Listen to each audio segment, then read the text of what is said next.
It's a great joy to be here indeed. I'm very happy to be here. Pastor Dave and I, we worked quite closely when he was a pastor at a different, singles minister at First Baptist Church, Brandon. So he would call me and say, "You want to cover for me doing this and that?" I never said no. So we do have a very wonderful relationship in the Lord, and I'm very pleased that he thought of me to call me to be here. So it's a pleasure to be here. Again, Pastor Dave told me great things about you, and I'm glad to be here to fellowship with you. I have my wife with me in the back, who supports me, who's here with me, and my little daughter. She's 15 months old. Her name is Desmain. So if you hear some sound, that might be her trying to praise the Lord. Okay. So the word of the Lord come to us this evening in the book of Luke, chapter 24. I'm sure chapter 23. Luke, chapter 23. And we are going to read something very short in Luke, chapter 23. We are going to read part of verse 34. Luke chapter 23, verse 34. It reads, "Then said Jesus, Father, forgive them, for they know not what they do." Father, forgive them, for they know not what they do. I want you to underline forgive. I would like you to underline forgive. That is the key word. That's the word I want to speak to you about this evening. Forgiveness. As you notice, if you are paying attention to the rest of the chapter, this is Jesus Christ's first of the 7 last words. You remember that? Father, forgive them, for they know not what they do. And then if you read the rest of the chapter, you're going to see 6 other last words of Jesus Christ as he was about to die. I spoke to Pastor Dave. Pastor Dave said he's been talking about some forgiveness, reconciliation, so that fits right in. Forgiveness. So basically, as long as you are alive, as long as you are still breathing, as long as you are going to be in relationships, this concept of forgiveness is something that is going to be ongoing. And sometimes that even goes on even after people die. For example, if you have an issue with someone who is no longer with you, you still can forgive. If you have an issue with someone who's in jail, you're never going to see again, even you never see that person again, you still can practice forgiveness. Because at the end of the day, forgiveness is for who? Forgiveness is for you more than it is for anyone else. Therefore, you do not need the other person to forgive. Rather, the person is in heaven, or the person is in jail, or the person is not accessible. Are you with me so far? Yeah. All right. So then what is forgiveness? Forgiveness is to let go, is to let go of an offense, is to let go of a trespass, is to let go of someone who hurts you. Since I mentioned earlier, as long as we are alive, we are going to hurt ourselves. We are going to hurt ourselves, or we are going to hurt somebody else. Rather it be intentional or unintentional. You might just, lash out sometime. Maybe you might just have a bad day. You might just have a bad hair day. Things go wrong sometimes. So as long as you are human, as long as you are in this flesh, there is a great propensity, there is a great possibility that you will do something wrong to someone, rather it be intentional or rather it be unintentional. And as long as you are still living, you are going to do something to hurt yourself, rather it be intentional or it is unintentional. If this is not true, then we are not alive, okay? So the concept of hurt is a human experience, okay? So someone said that to hold on to unforgiveness, it is to drink poison and expect the other person to die. To hold on to unforgiveness is like drinking poison and expect the other person to die. That makes perfect sense, because someone might hurt you and may not even be aware of that. And then here you are, you holding on to all kind of stuff. Sometimes you might even forget what actually even happened. So if you don't remember what happened that makes you upset with this person, you're not talking to that person, you might as well let it go. You might as well forgive and live your happy life. So holding on to unforgiveness is to drink poison and expect the other person to die. So if forgiveness is the concept, of letting go, if forgiveness is the concept of letting go, what is it that we are letting go? So you are letting go of perhaps of this thought of wanting evil for the other person. You're letting go of somebody hurt you, you are angry. Of course you are angry because somebody hurt you. So you're letting go of anger, letting go of maybe bitterness, or letting go of hatred, letting go of maybe malice, like evil thoughts about the other person, right? So when you let go, what exactly do you let go? You let go the suffering that goes around the hurt, the feelings, the negative feelings that go around how the person hurts you. So if forgiveness is to let go, what exactly do you let go? You let go of anger, you let go of hatred, you let go of bitterness, you let go of grudges, you let go of unfinished business, you let go of any anxiety, you let go of any stress that is surrounding that event, okay? Rather it is your grandson who borrowed money from you and never pay back. You let go of this sense of mistrust, let go of whatever feelings you may have around that event. Are you with me, guys? Mm-hmm. Very good, very good. So forgiveness is to let go, and holding on to unforgiveness is like drinking poison and expecting the other person to die. So what are the properties, what are the properties of this poison? Well, this very thing we just mentioned, right? If you are angry all the time because of something that happened, if you are anxious about something that happened, if you have evil thoughts about this person because of what happened, that's poison, right? That causes you a lot of stress. And that's hurting you more than it's hurting anyone else. So if holding on to unforgiveness is like drinking poison, expecting the other person to die, I usually ask people, are there anything that's too big for you to forgive? Is there anything that is too big to forgive? Right?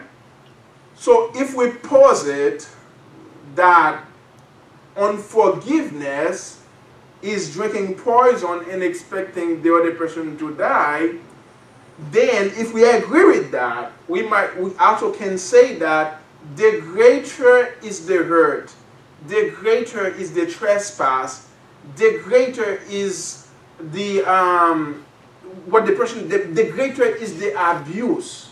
Are you with me?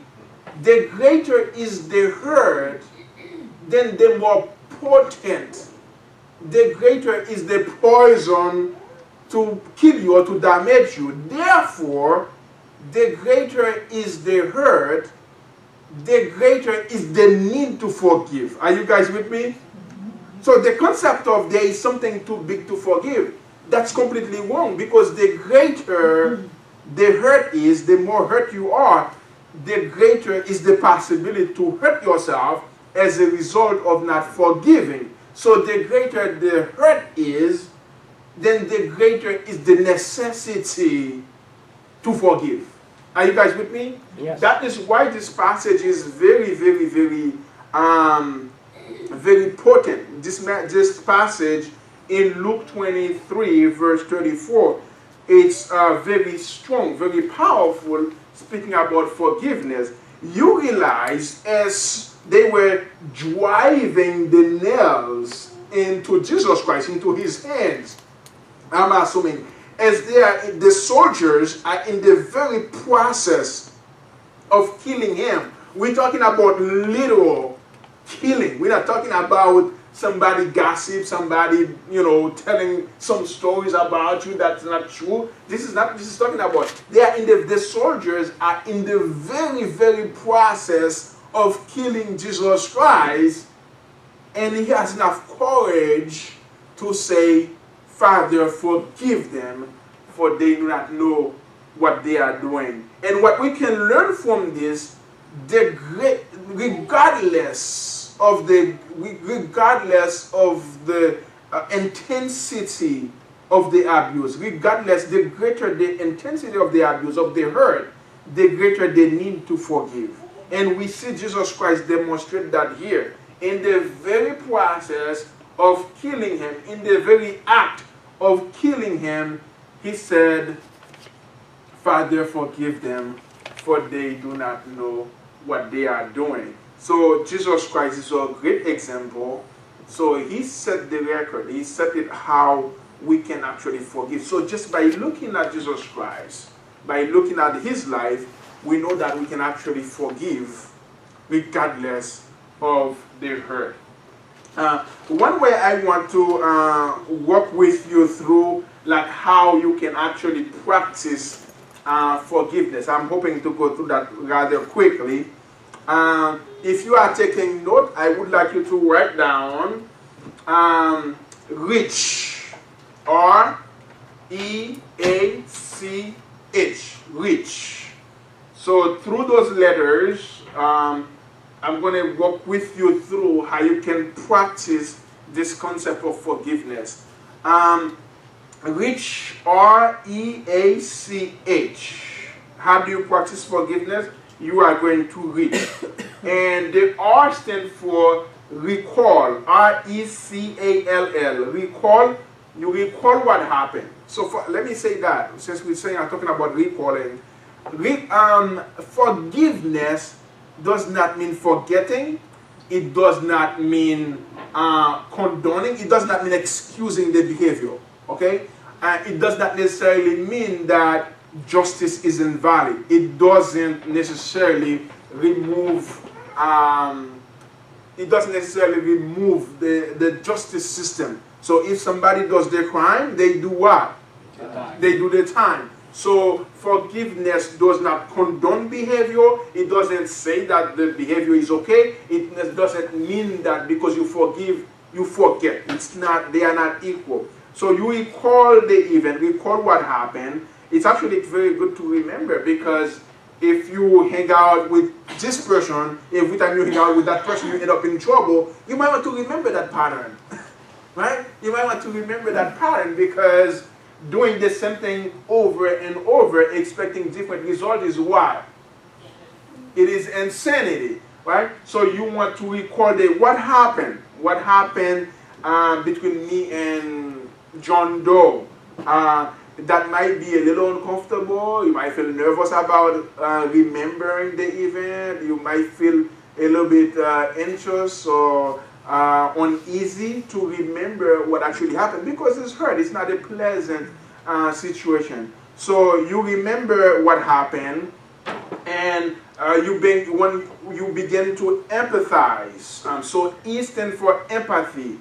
E-M-P-A, T as in Thomas, H-I-Z-E, empathize. You begin to empathize with the other person. So basically you try to understand from the other person's perspective, from the other person's point of view. Maybe the person was scared, maybe the person was afraid, maybe the person has a difficult background, maybe the person doesn't know any other way to deal with other people but to lash out. So you kind of try to put yourself in that person's shoe. If you have the type of life they have, maybe you would be acting the same way. So you kind of try to understand it from their perspective. So R, you recall the event. E, you empathize. You try to understand from the other person's point of view why this person hurts you. And so A stands for altruistic. A-L, T as in Thomas, R-U-I-S-T-I-C. Altruistic gift, right? Basically, you put the need of the other person ahead of, above of your own. So you kind of try to remove yourself from the situation. I am going to give you the gift of forgiveness. Not that you deserve it, I am going to give you. That's what Jesus Christ did. Jesus Christ didn't do anything to deserve death, right? So Jesus Christ put our needs, the need to forgive our sin, above his own comfort. He came from the highest of the highest, right? He came from the highest of the highest and come in our midst to understand our suffering, to understand what we go through, to understand what hunger is, right? So Jesus Christ come from the highest and note that and went to the lowest of the low. When Jesus Christ get baptized, I'm pretty sure you might be aware of that. When Jesus Christ get baptized, the area where he got baptized is 1,300 feet below sea level. Are you guys with me? On the face of the earth, that is the lowest spot you can get. Now you imagine 1,300 feet below sea level. Now when he's immersed in the water to be baptized, so he's even going even further down. So you have the king who come from the highest of the highest and go to the lowest of the low in his humility to be able to identify with our hurt, with our suffering. And the the system for commit.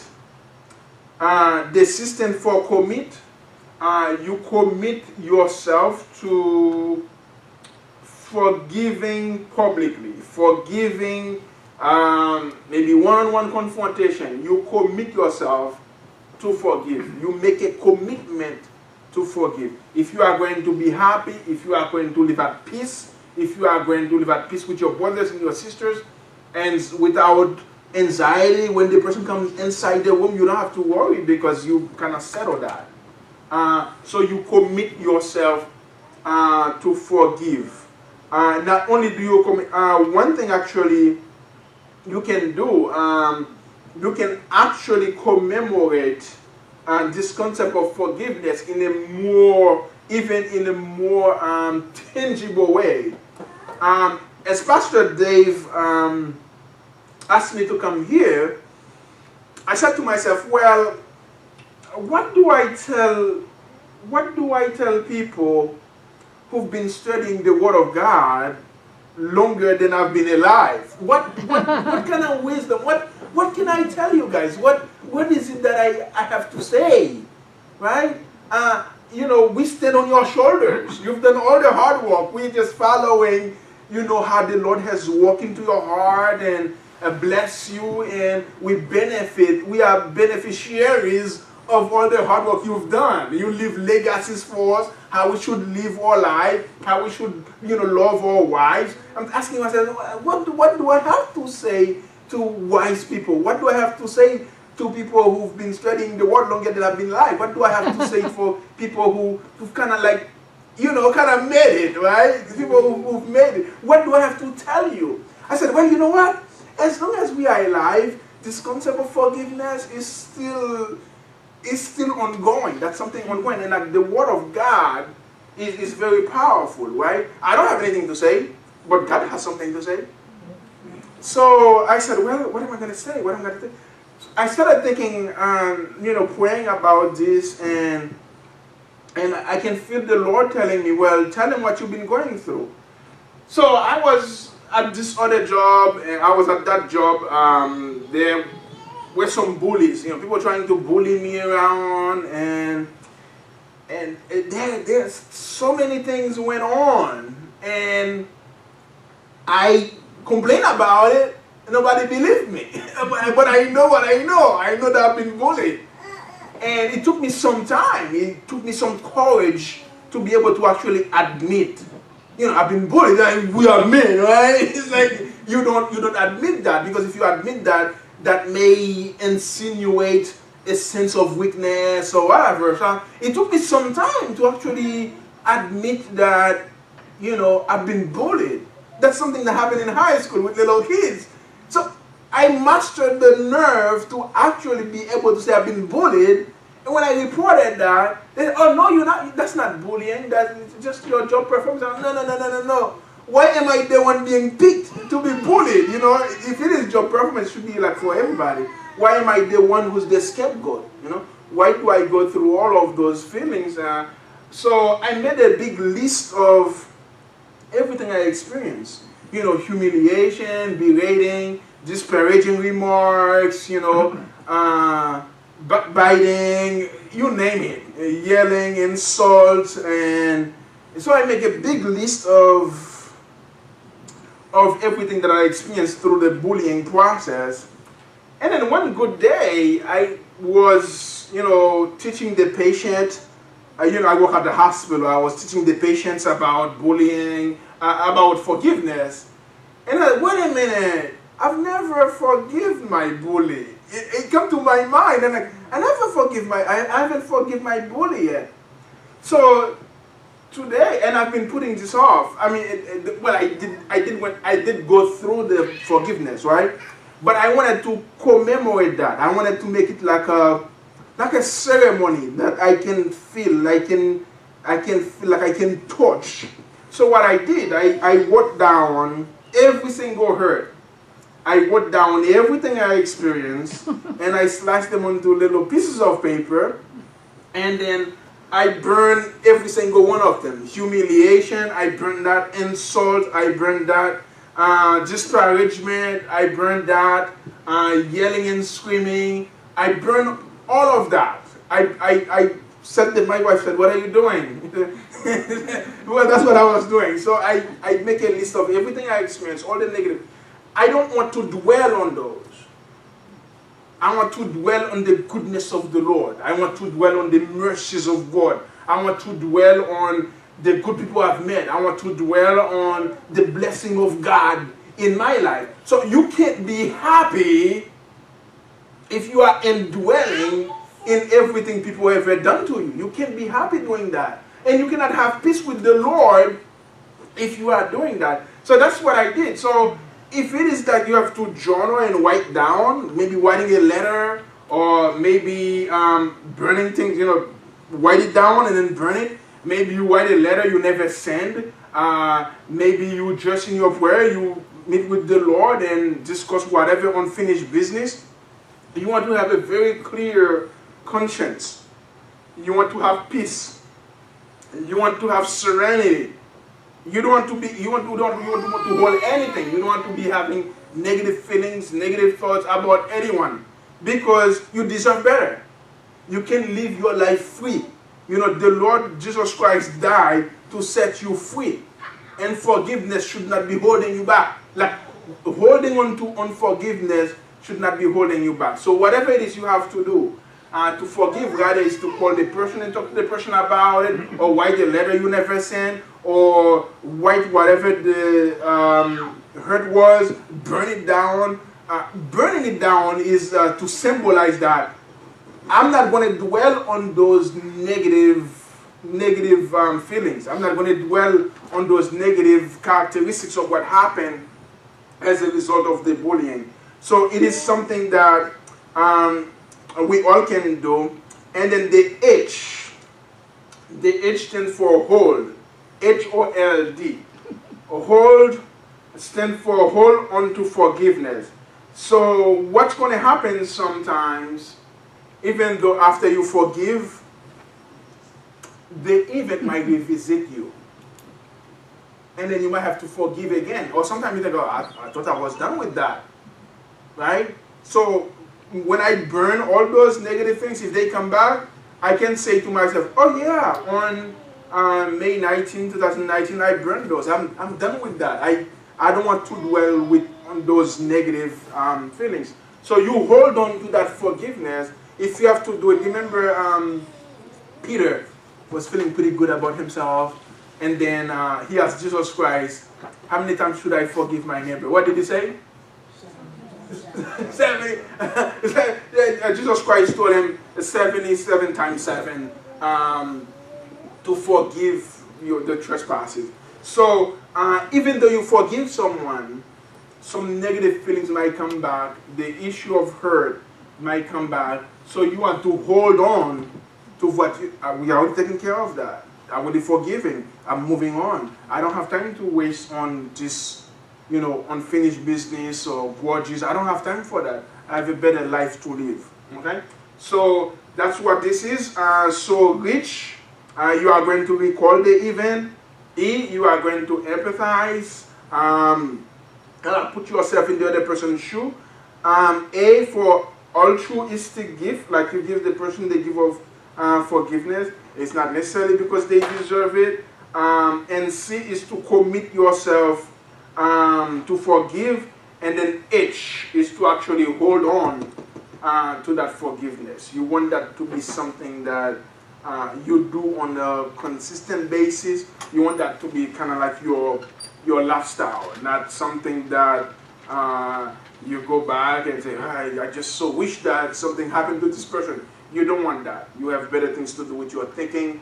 You have better things to do with your time. Some of the things we know about forgiveness, that when there is an issue, like a painful situation, it's not a pleasant situation.